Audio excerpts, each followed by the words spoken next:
The following podcast is part of the Underdog Sports Podcast Network. For advertising information or to find more great podcasts, visit us at www.theunderdogsports.com and follow us on Twitter at RealTheUnderdog. Okay. Well, just for the record, we got the sunny in Phoenix too. 52 to.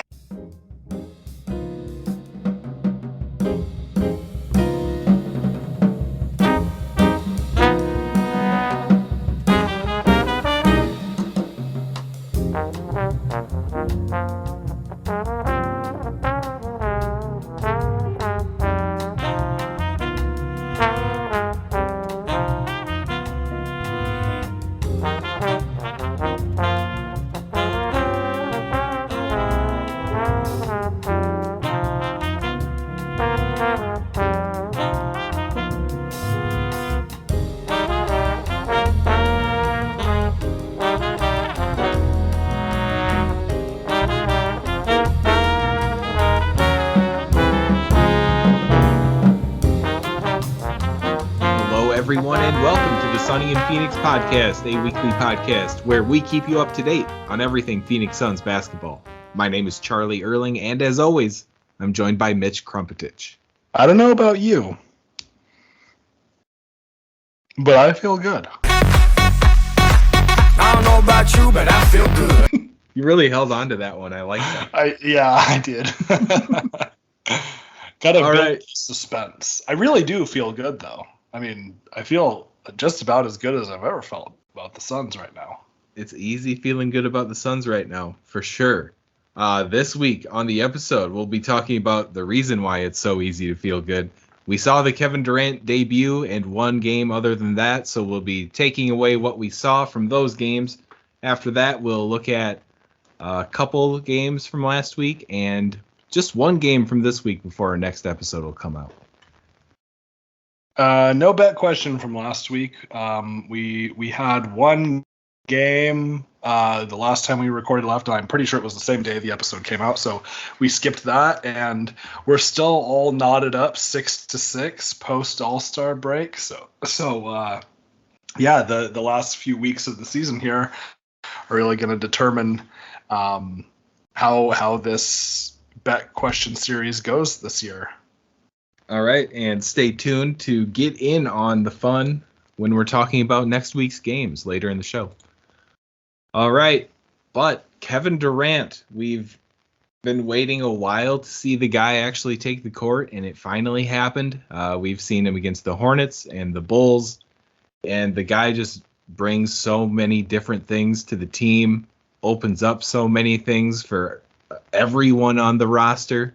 It's exciting times, and it looks like we're going to be despite playing the Hornets and Bulls, it looks like we're going to be a pretty tough team to beat.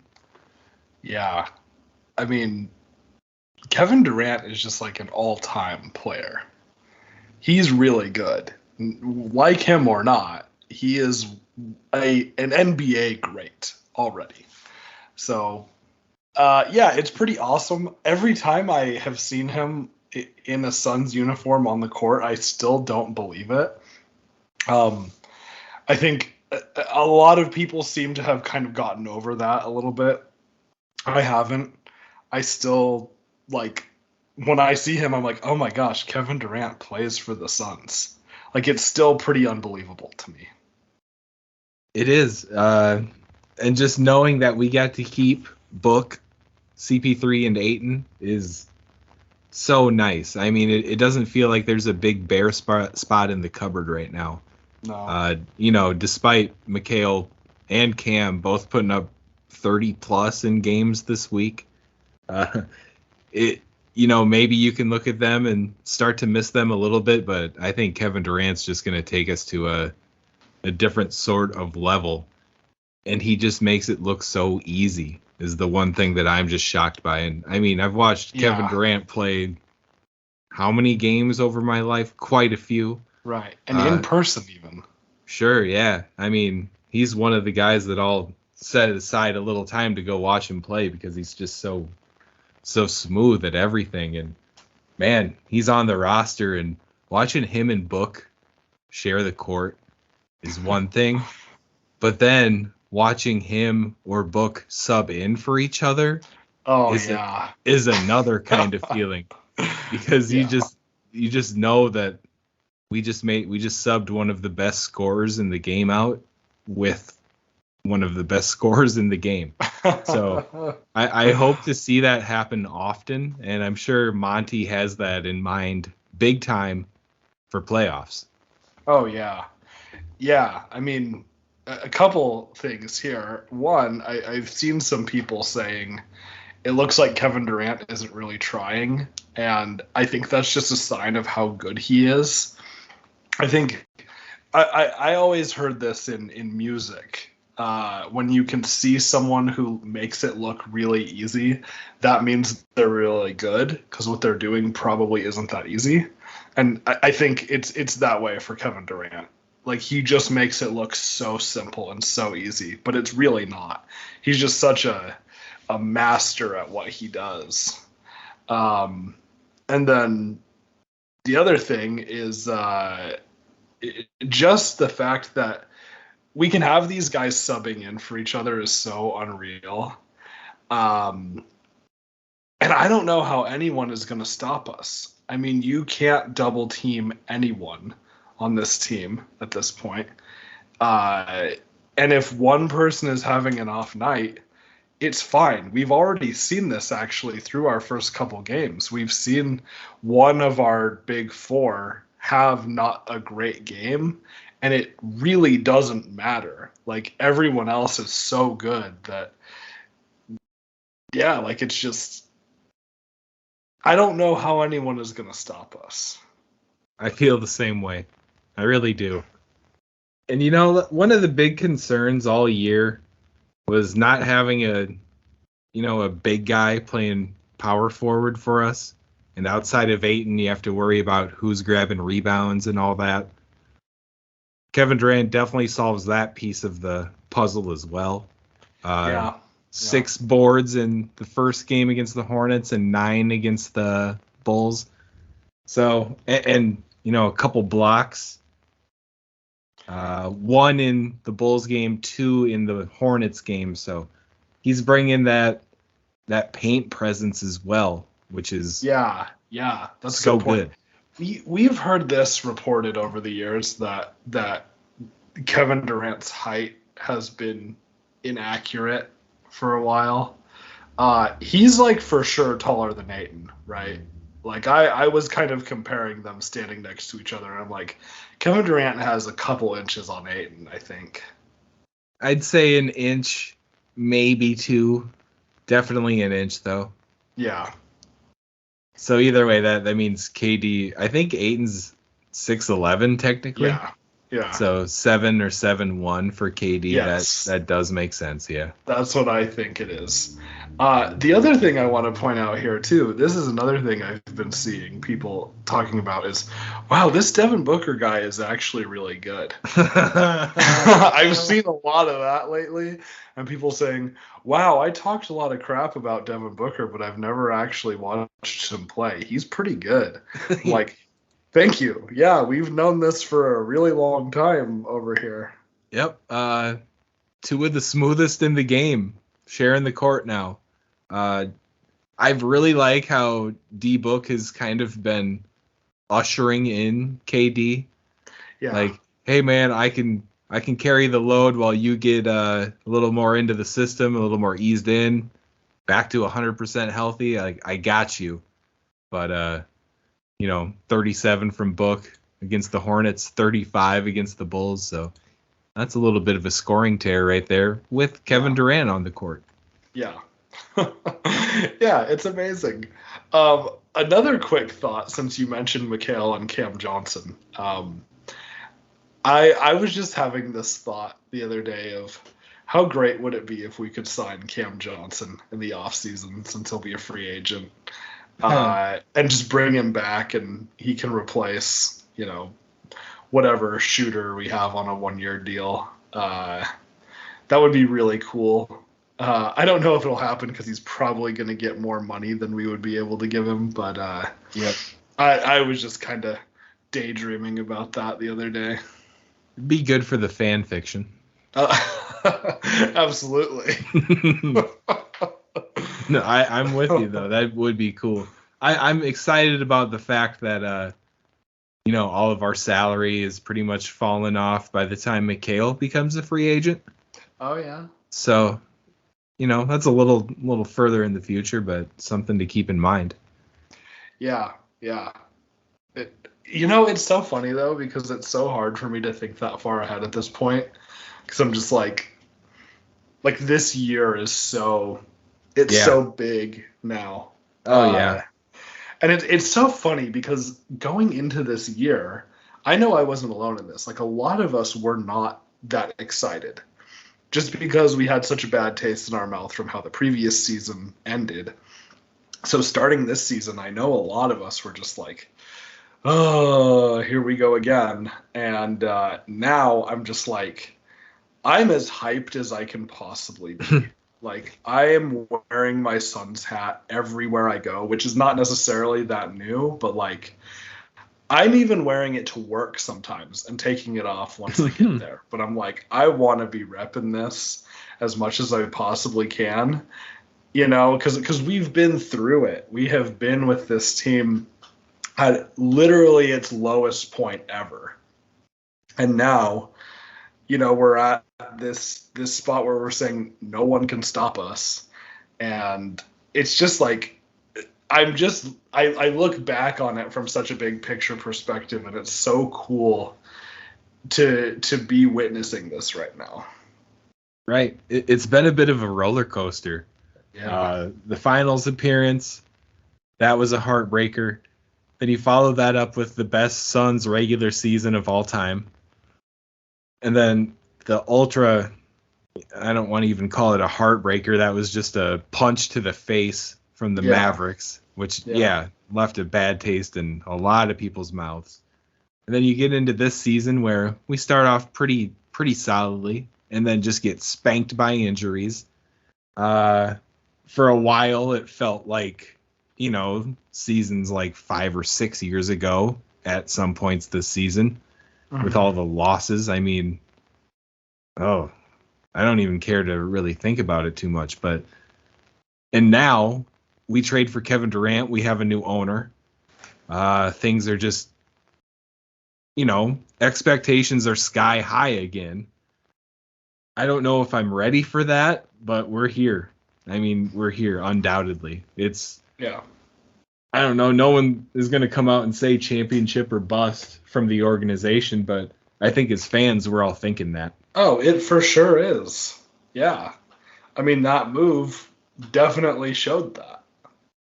The fact that we were willing to trade Mikal Bridges, who was having the best season of his career and continues to do so, and I'm so happy for him, having these great games in Brooklyn.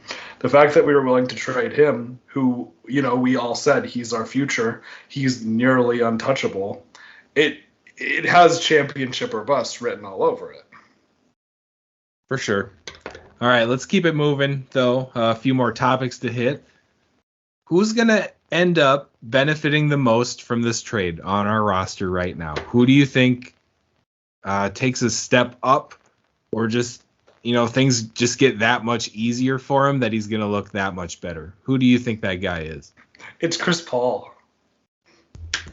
Just another target that is nearly automatic. Chris Paul is going to look like a wizard again. I think so too. I won't say Chris, but he was definitely high on the list because he literally does not need to do any sort of scoring unless it's there. And I mean, in this Bulls game, it was there quite a bit for him at times towards the end, kind of sealing the deal. They just left him open, and of course he's going to knock down wide open shots. So I hope that's where most of his offense comes from, or wide open shots that are, not even contested. I think that can legitimately happen. Yeah, and I mean, I think I said this on our last episode. Like, there's going to be games where Chris Paul has 2 points and 20 assists, and that's going to be massive. So, yeah, I think Chris Paul probably benefits most, but there's a couple guys that also benefit very close to most. Yeah, and I think I got to go with the fifth starter, Josh Okogie, as my choice, because I mean his role gets so simplified now. It's go play defense on their best guy, and then hit wide open threes. Yep, that's all he needs to do, and we've seen that he went 5 for 10. Exactly, yeah. And then the other great thing about him is he's going to go attack the rim like a madman on a fast break, or if he sees a little sliver, he's going to go get to the rim and probably get to the free throw line, get us all in the penalty and everybody else to the line too. Yep. And I mean, when you have free throw shooters like Kevin Durant and Devin Booker and Chris Paul, I mean, every single foul that Josh Okogie can pick up is going to just be so beneficial. Yeah. I didn't realize Kevin Durant was leading the league in free throw percentage this year. He just does it all. Yeah, he does. So yeah, Josh Okogie definitely benefits. I mean, that Bulls game was the perfect example. Now, I don't think he's going to hit 5 threes in a game, maybe all that often, but it's going to happen sometimes. But even if he can hit a couple threes in a game, that will make a difference. So he benefits a lot. I think it's also safe to say that if he doesn't make 5 threes, he's not going to shoot 10 of them. Right. You know what I mean? Fair enough. Yeah. I think he has a bit of a conscience when it comes to that. So if he's off for a game, I don't think we have to worry about him heaving up a team leading 10 threes in a game. Right. Yeah. Yeah, that's just because he was hot. Yeah. Someone who will probably be shooting 10 threes, who also benefits, though, is Devin Booker. He really, really benefits from Kevin Durant because we know teams send double teams at Devin Booker pretty much constantly, and they just can't do that anymore. It's going to leave KD, Ayton, or Chris Paul wide open almost every single time. So Booker definitely benefits, and I think we're already seeing that early on as he's just running up the score. 37 points and 35 in the 2 games with Kevin Durant so far. So Booker is definitely going to get more open shots, and that might even be an adjustment. He's not used to taking open shots at this point. No, the Bulls game is the first time in a long time where I can remember Devin Booker literally just standing in the corner, his guy completely leaving him because Durant's in some sort of action on the opposite side of the court, and then Booker catching a pass with no one within 10 feet of him to take his time and shoot that. That's crazy. Yeah. I don't know how often that's going to happen. I think you'd rather just try to play straight up D and stop Kevin Durant from an elbow jumper compared to something like that. You know what I mean? Yeah, totally. Like Devin Booker wide open in the corner. You can't sag off like that. No. It's going to be trouble. It's going to be trouble. Yeah, it's like, I don't even know what to say. It's unbelievable. It's so good. It is. And it's so good to the point where a lot of us fans are starting to be concerned about why some guys on the bench aren't getting minutes now. Yeah. You know, primarily TJ Warren and Darius Bazley. You know, those both are probably not guys that Monty Williams said, hey, I want these guys on the team so I can play them a ton of minutes. Warren came along in the trade with KD. Bazley, all sources point to us getting rid of Dario in that trade just to save a bunch of luxury tax money, which I'm not shocked by that at all. Right. Yeah, I'm not surprised by the lack of Bazley minutes at all. The lack of Warren minutes maybe a little bit more, but he really doesn't seem like a Monty guy. That's a good point. I didn't really think about that until you said that. But TJ he's still coming back from major injury. He hasn't played a ton. He's definitely a little bit of a different player than he used to be. I think we may see a little bit of an increase in his minutes, but I mean, I kind of feel for those. Well, I feel for them to a certain extent because they're on like the best team in the league right now.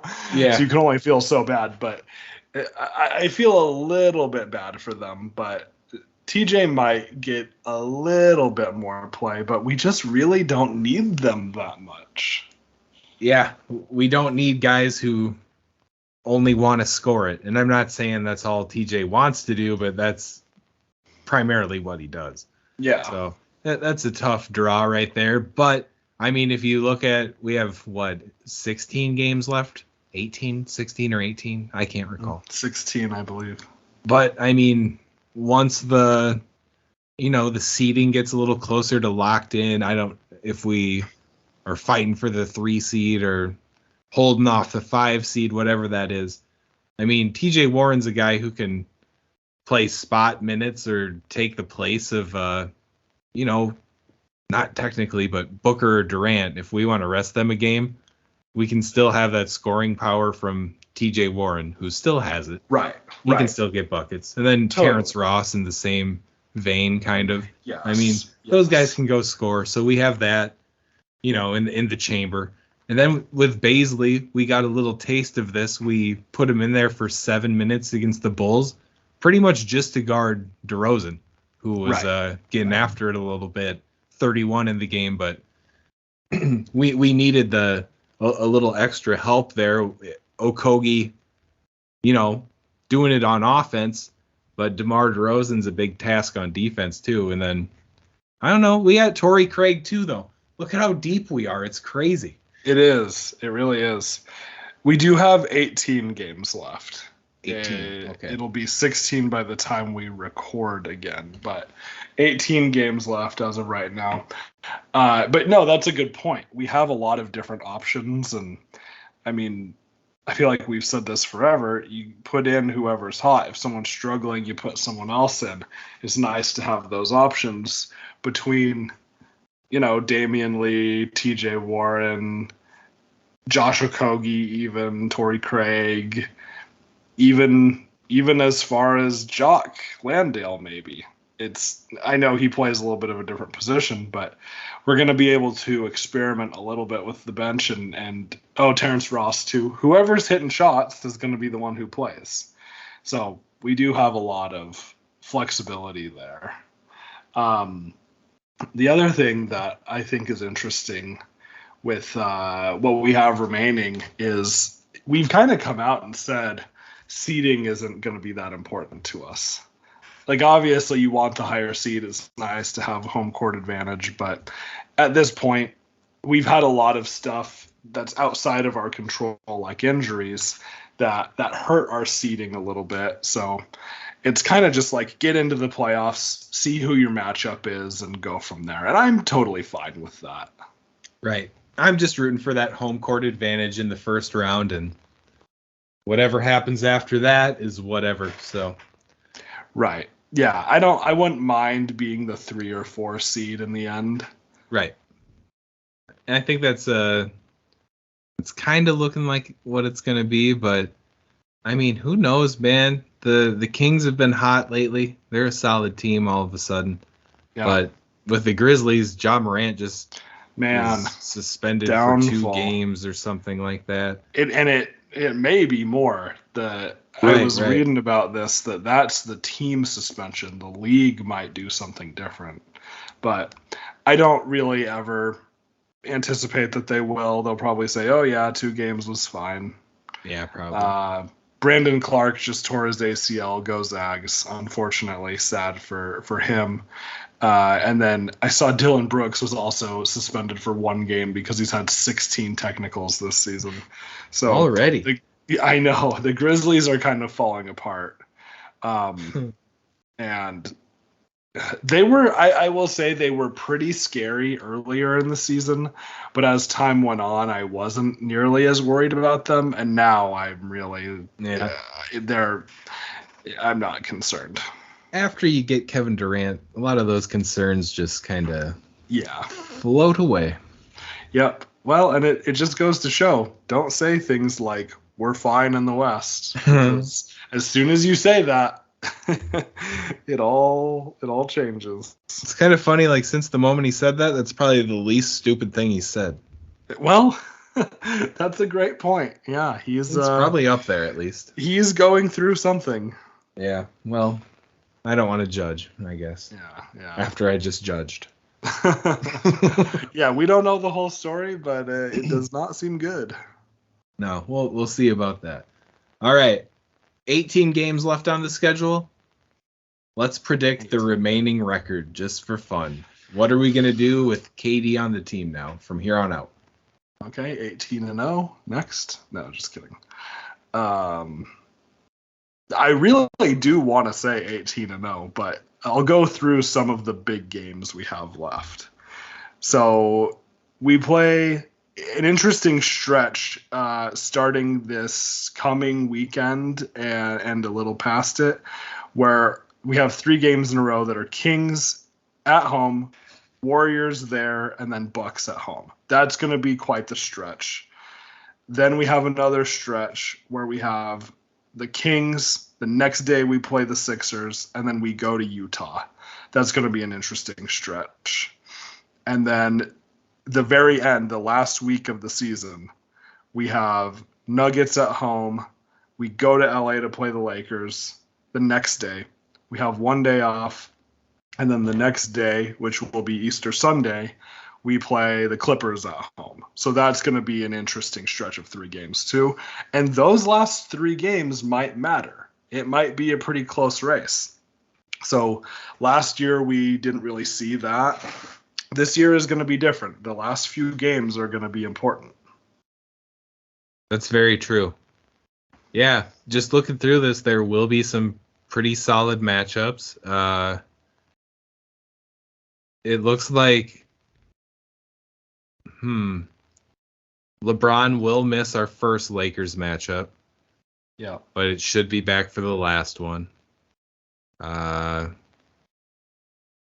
Denver twice at the end of the season. Those will be tough. Both home, though. That's nice. Yeah, both at home. That's very nice. I'm going to go with an optimistic 14-4.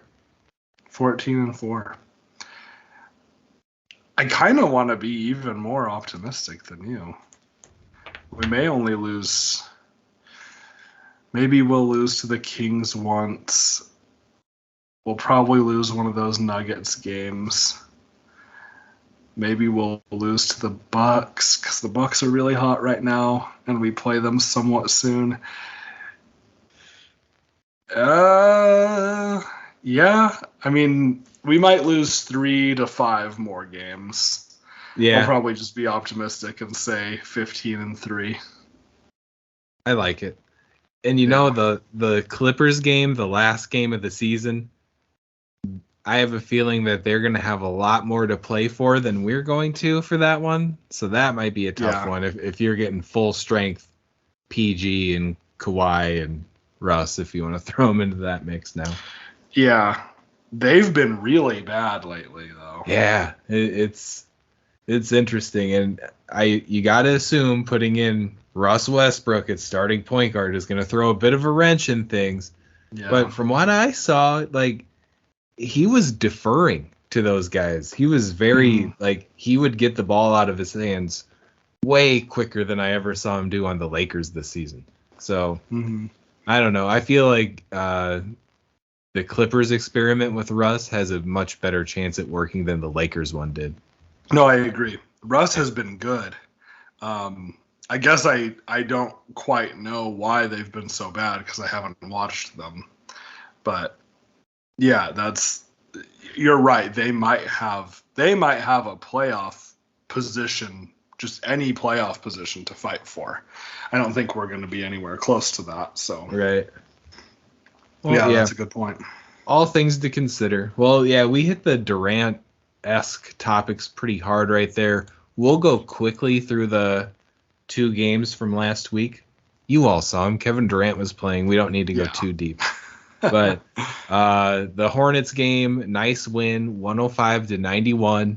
KD in his debut goes for 23 points, 6 rebounds, 2 assists, 2 blocks, 10 for 15 shooting.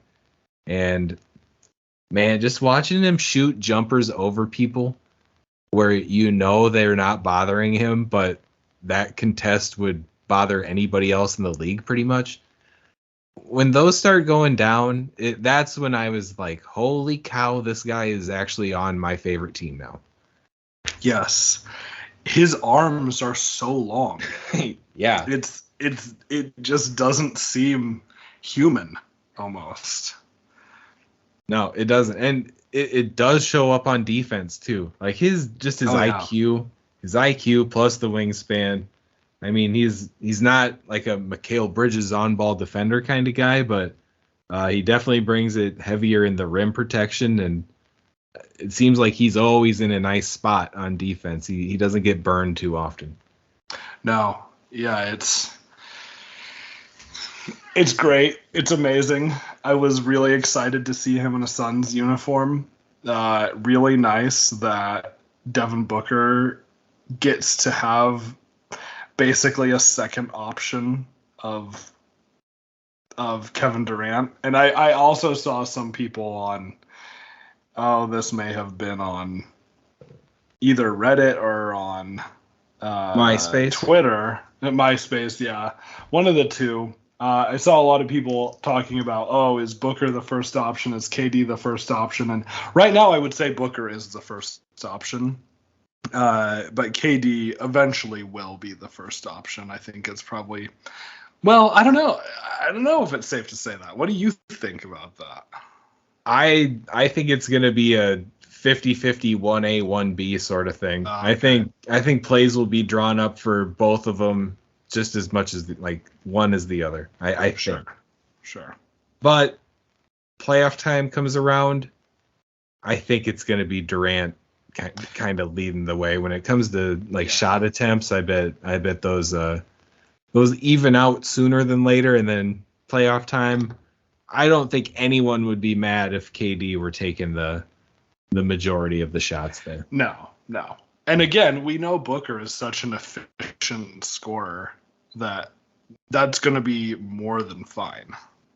Yeah, and I'm sure Devin Booker won't mind picking up a few more assists per game because Kevin Durant's one of the recipients now. So, man, beautiful thing. It is. It's incredible. So, yeah, and, I feel for Charlotte. I really do, with the injuries that they've had and so much stuff that's out of their control. And they were starting to look a little bit promising, and then it all just fell apart. So yeah, I feel a little bit bad for them. Tough luck for them. Their center, Mark Williams, though, is really coming around, the rookie.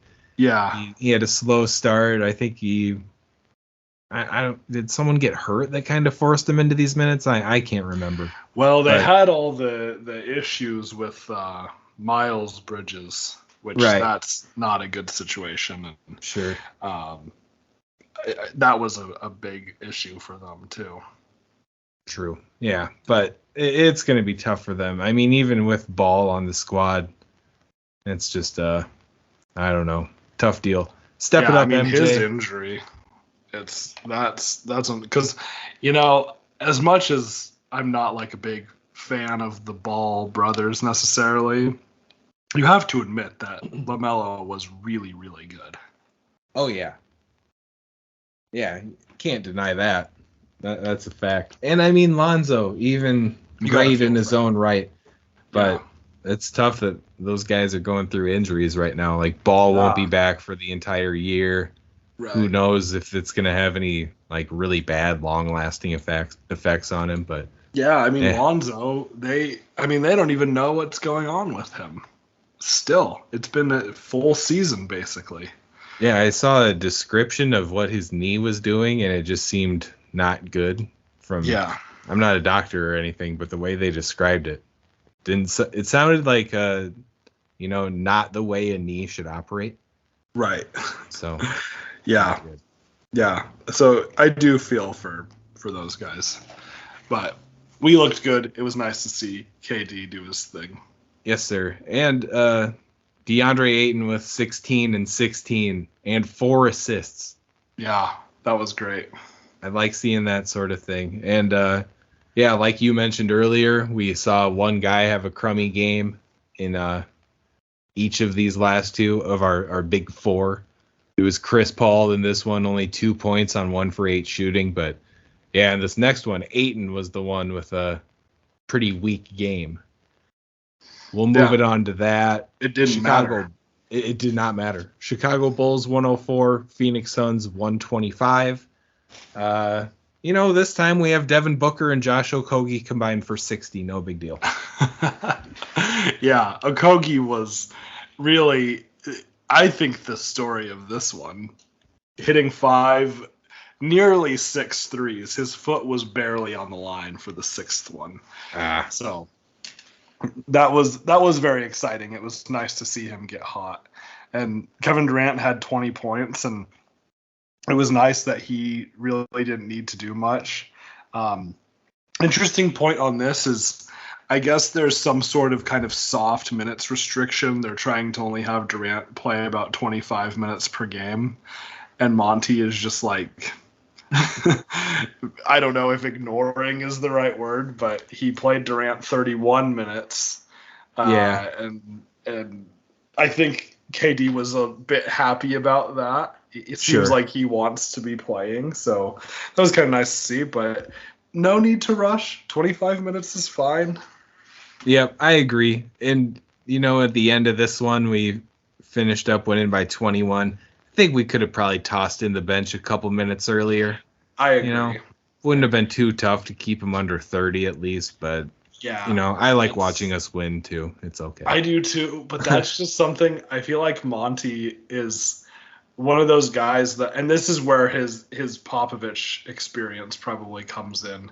He just doesn't put the end of the bench in until the very, very last minute a lot of the time. And sometimes I'm like, this is concerning. Like, just, I don't want someone to get hurt. Put the end of the bench in. Well, probably right around the time where you could probably start thinking about, is it time to empty the bench?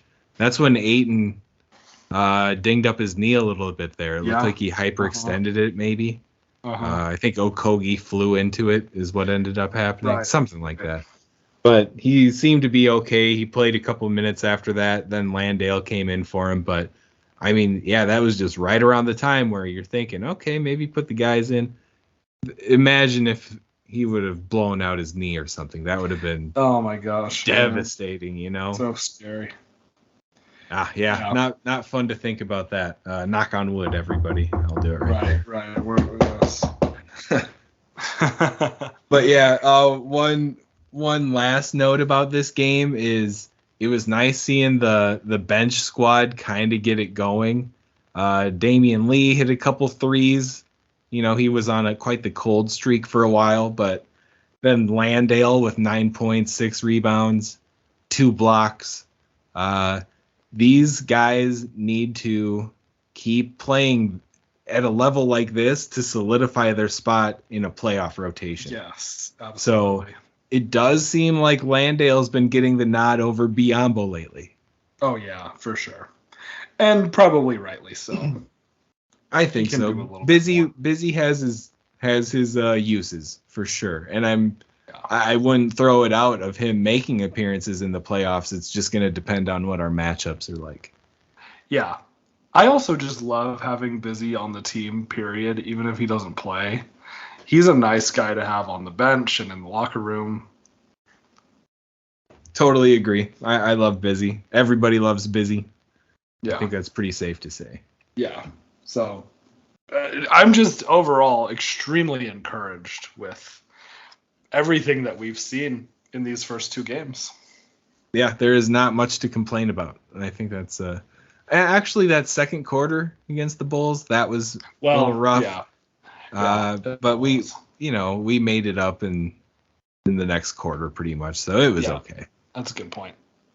All right. So moving along, just the Dallas game comes out the day this episode comes out, so we'll skip talking about that. Obviously, hope we win. Kind of some fun storylines in that. I'm Suns excited. versus Mavs, Kyrie versus KD. Good stuff. We'll skip that, though. And then Wednesday, the Thunder come to town, and that will be our bet question. Go ahead. Yes. Our bet question, of course, as many of you can probably guess, is Kevin Durant points against the Thunder. And I don't know who goes first because we haven't done this for a while. Looks like I go first, actually. Oh, I want it. I got it. Okay. I got it in my head. I'm going to say 29 against his former team. Okay. In his first two, he's averaged 21 and a half. I kind of think he's going to do a little bit more. 25 for me. All right. So let us know on Twitter at SunnyandPHXPod or email us sunnyandphxpod@gmail.com or comment on our YouTube video, Sunny and PHX Podcast, with how many points do you think Kevin Durant will score in Wednesday's game against the Thunder, and whoever is closest will get a shout out on the show. Perfect. Yeah.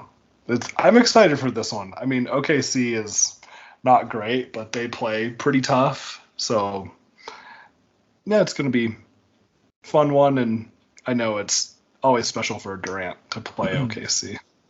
Yeah, for sure. And their stud, Shai Gilgeous-Alexander, I believe he's been out for, since the break. So I don't know if he'll be back for this one. I haven't been keeping track. He is a handful, though. That'll be the Okogie assignment if he's playing. Yeah. But, good. A little Dario action. I've seen some of his minutes, and he's kind of coming back to life there. They use him a little bit more. Okay. Probably just had to get him a little more settled after the trade, but he's logging some minutes. Okay. Well, I'm happy for him. I still love Dario.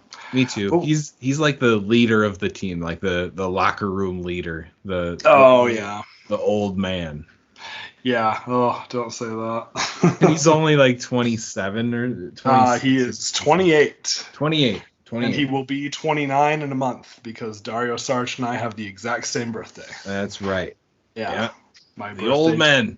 Yeah. So 29 in about a month. So sheesh. Yeah, we're getting there. But with that, we will move to our non-sports section of the show, and we both traveled over the past week.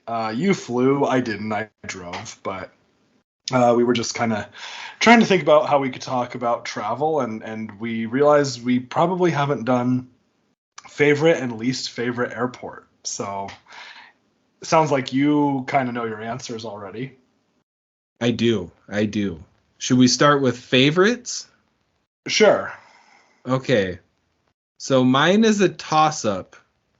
And, I feel like I don't fly into the same places too frequently. I seem to, spread myself around when I go travel.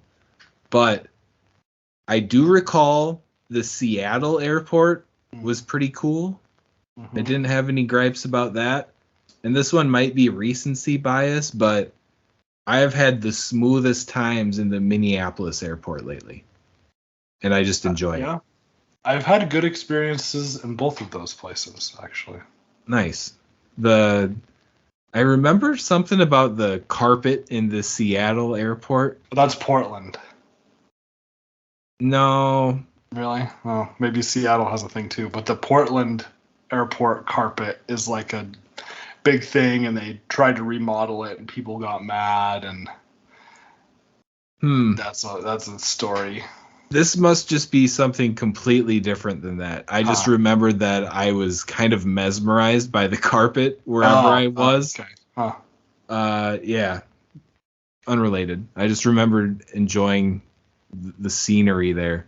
But Minneapolis, it's just really laid out nicely. And it's probably not a huge airport compared to some of the others around, but they also have their big local coffee shop, Caribou Coffee. So right when you get through security, it's just right smack in your face as soon as you get out of it. And I appreciate that. Yeah. Because that's when you grab your coffee or whatever it is, right when you get through security. So, boom. Nice. Let's see. My favorite is the Spokane airport. It's small, but I have never had a bad experience there, and I have flown out of it many, many times. It's laid out very nicely. The parking is actually very convenient. If I can figure out how to get from like the parking structure to the airport easily, that's a sign that it's laid out well, because I'm really, really bad with things like that, like directions and how to get places. I'm very challenged when it comes to that kind of thing. Like if you tell me, oh, go north, I'm like, I can't even understand that. So Spokane is laid out very nicely. It's big enough that you can get to a few different places, but I've had a lot of good experiences there. I also want to give an honorable mention, because I know we have some international listeners. I had a really great experience at Heathrow in London. It's a pretty nice airport, and it's just massive. So you have a lot of different options for things to do while you're waiting. So I had a pretty good experience there. I don't know what the general consensus on Heathrow is, but I had a good experience there overall. I liked it, but I've only ever been there one time, so I can't say it's my favorite or anything. Spokane is definitely my favorite. Is Heathrow like the big boy in London? That's the big London airport. Okay.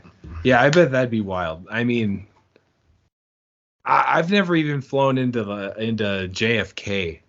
I think O'Hare is probably the biggest one in the U.S. I've flown into that I can think of, but no, I can imagine what like Heathrow in London's like. That must be insane. It's huge, yeah. I mean, I've been in JFK and LaGuardia, I believe, and I've been in O'Hare too, and I believe Heathrow is much larger than all of those.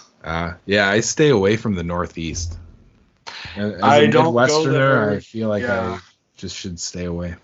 I went there, maybe not quite a bit. I went there a few times when my sister lived in D.C., and I had actually decent experiences in the D.C. airports, but I don't go there much anymore. Gotcha. Least favorite? Are we ready for that? Yeah, I'm ready. I know mine. Okay.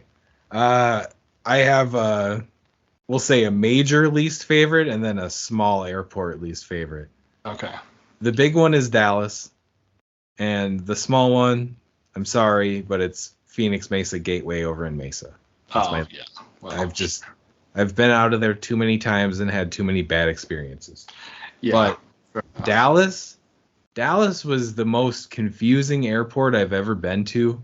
And I don't know if I got dumped in a weird part at a weird concourse or whatever it was, but I mean, I had to take some crazy contraption, like a train, all the way around the airport, and it was just kind of confusing. And I had to go in like the route to get to the train was weird. I was not a big fan. And the one thing that just absolutely ruined it was the bathroom. I'll never forget how foul that bathroom was. Oh, wow. Okay. I mean, we're men. We've been in some we've done our business in some pretty hairy places, I think it's safe to say. Yes. I couldn't stay in that bathroom. Oh, wow. I walked in and walked right back out. That's wow. That's as far as I'll put it. That's all I'm going to say. Wow. Okay. Yeah. I've been to the Dallas airport one time, and it was for just a layover, and it was a long time ago. I don't remember it very well, but I don't remember having any issues like that. I feel like I would remember that. But fair. Yeah, those memories will do that to you. And that leads into my least favorite airport, which is Denver. I love the city of Denver. I hate the airport so much. First off, it is a very long way away from the city. So it's very inconvenient. It's also physically massive, so it's hard to get from one end to the other. And I've been there many, many, many times where I have to go from gate B10 or whatever to B90 and basically have to run through the airport. The layout is not great. It's kind of complicated. It also has those trams like you're talking about because it has 3 different concourses, and I've just had a lot of really bad experiences in the Denver airport, so I try to avoid it as much as I can. If I can fly through Salt Lake, I will do that pretty much every time. Oftentimes I can't necessarily avoid Denver. Yeah, I feel like having a layover in a spot that's, near the Rocky Mountains and all the weather that can come around that just doesn't seem like a great idea. So avoid Denver. Denver's a tough one, yeah. But I'm also interested in just your thoughts on Sky Harbor, the main Phoenix airport. I love it. Okay. Yeah. I'm a big fan of it, and I don't know if it's it's our home airport, so we take some pride in it or whatever. But been through there enough times where it all seems just pretty smooth. Like it'd be tough to get lost. Yeah, doing anything there from what I've done. But that's just we check in and then head straight to our gate. Anytime there's a connection, I'm sure it can be a pain. Like if you have to go from Terminal 3 to Terminal 4 or whatever, Yeah. I've never personally had to do that here. And I know they're building the tram or whatever that is outside. Right. So, yeah, hopefully, it's all good. Yeah, I like it too. My one gripe is that the parking is not very good. It's a bit confusing on how to get to the places to park. And I've picked a lot of people up from there, and the pickup area is not amazing. But when you're actually flying through there, it's pretty good. Yeah, so what I will say is I never drive to the airport and park. Normally do an Uber, so I've missed out on I think I've only parked and flown out like twice. Okay. So, yeah, maybe that's no good. But the roads that go around the airport, I wish they were labeled a little bit better. Yes, they're very confusing. I've done a lap or two in my day by missing the exit that I need to take. Oh, yeah, me too. And that's kind of embarrassing when you pick someone up from the airport and you're like, oh, welcome to my city. And then you don't even know how to get out of the airport. Oh, yeah. It's confusing. But overall, it's a nice airport. I appreciate that the baggage check is immediately when you get out. You just get to deal with that right away, and then you're not carrying your bags. That's pretty convenient. I last flew must have been October, and we had a good experience. They have some nice amenities. They had they had some new stuff. I hadn't been there in a while, and they had a room for breastfeeding. So that was really nice that, my wife could go in and feed our daughter while we were waiting. That was pretty convenient. So they've added some updated new stuff. So, I'm happy with the airport overall. There's just some things outside of it that are a little annoying. But overall, it's up there in my top 10 probably. Oh, one of the pros about outside are the views around the airport. Oh, yeah.